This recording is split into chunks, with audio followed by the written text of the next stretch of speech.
All right, for the automotive or HVAC schools, they're a trainer.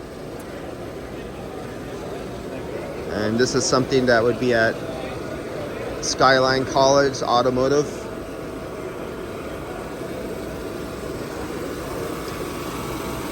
There's your mechanical driven pump, off a motor,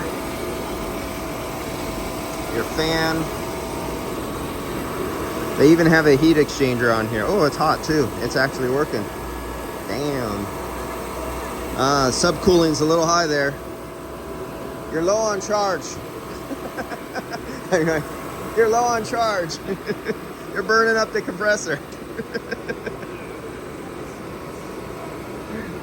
But this is a good example. You know, this would be good to use if you had a mock-up and you had like the Fieldpiece gauges or something like that with the temperature clamp. So you can show how the internal heat exchanger works, how it's cold here, how it's warm over here, to show the drop, and then show the subcooling where it goes from here to here and how it drops down.